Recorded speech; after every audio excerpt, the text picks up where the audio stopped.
আসসালামু আলাইকুম। Radar science school and কলেজের পক্ষ থেকে আমি আজকে একটি ড্রেস বিষয় নিয়ে কথা বলবো। আপনারা অনেকে জানতে চেয়েছেন যে রাডার সায়েন্স স্কুলের আসলে ড্রেস কোনটি, সাদা ড্রেস, কালো ড্রেস, ট্রাকস্যুট ট্রাউজার নাকি পাঞ্জাবি পায়জামা।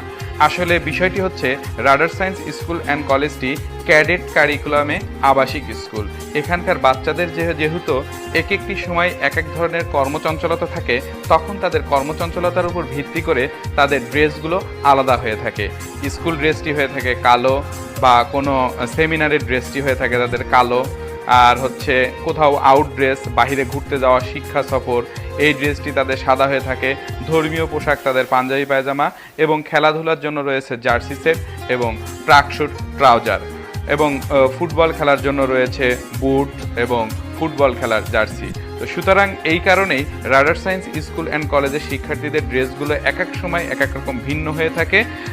আশা করি বিষয়টি সবাই বুঝতে পেরেছেন। ধন্যবাদ সবাইকে।